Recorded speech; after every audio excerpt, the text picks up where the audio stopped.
Hello there. I've made an automated sort of train station for minecarts using powered rails and detector rails and some latches. I'm just going to quickly show you the prototype for it.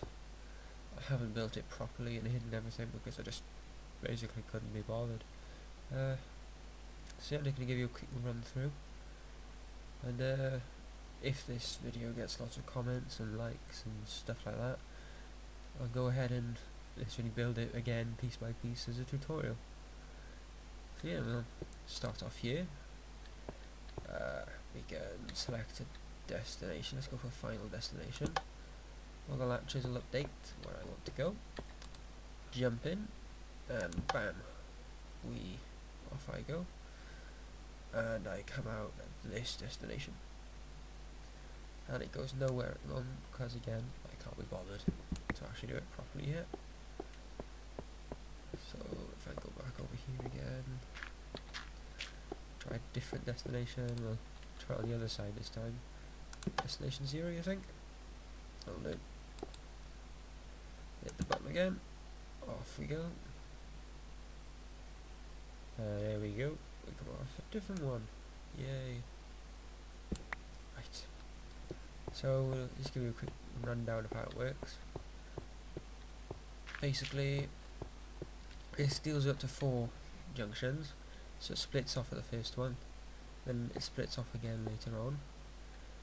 Each one of these buttons, both buttons on this side cause this track to turn to the other side, just like that one. That changes it. Switch back a second. And this one changes it as well.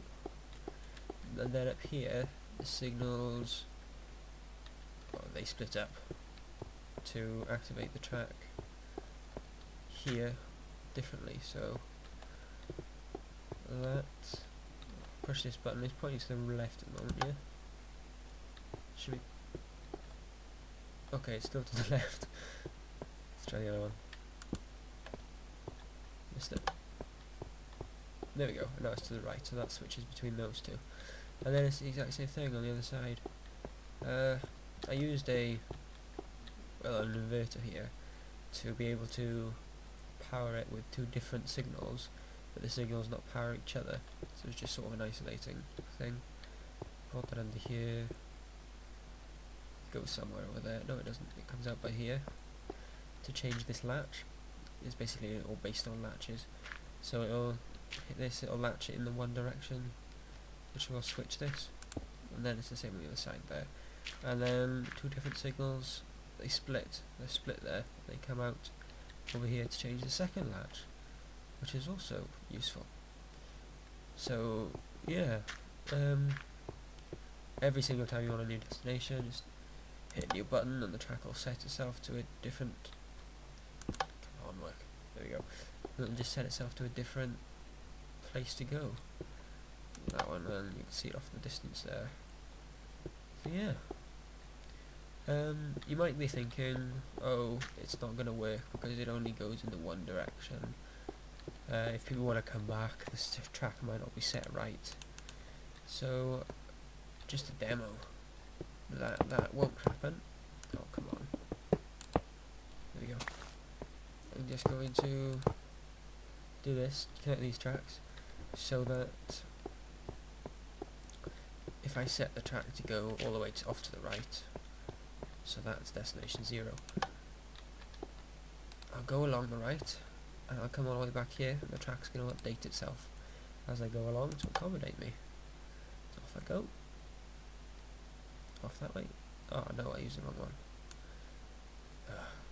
Now I just look stupid. A vast virus database has been updated. Good to know, good to know.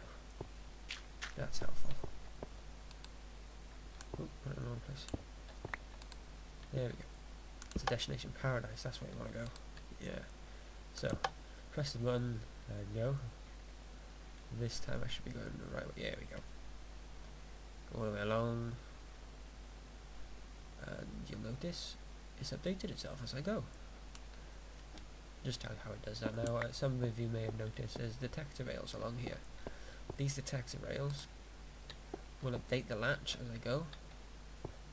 It'll trigger it so it switches it back to the right way. And more detectors over there, and they do it all the way throughout the track, which is useful.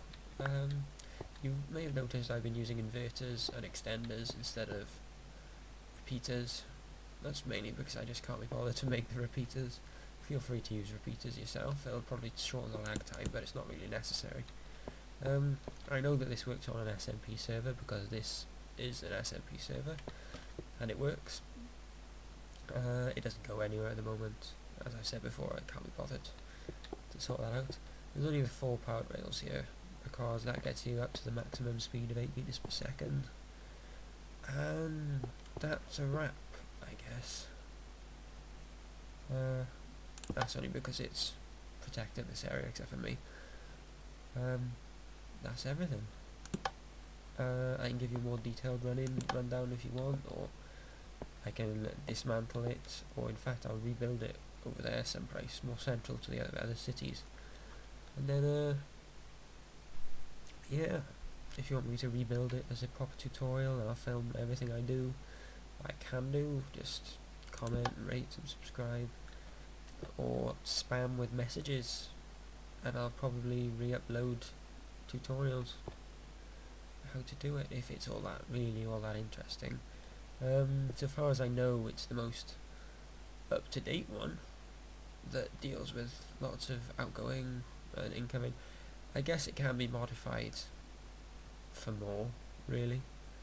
Again, if that's demanded, I'll try and do one, but really I would recommend just doing more platforms, because after 3 really it just gets really complicated. Well, actually after 2 it just gets really complicated, because you'd have to switch it up here, you have to switch it again over here if you're building a third, and it just goes overboard. So as I've said before, comment, rate, subscribe and all that jazz. Spam with messages if you feel the need, and I might upload a tutorial for this. I might well do anyway. Yeah. Okay.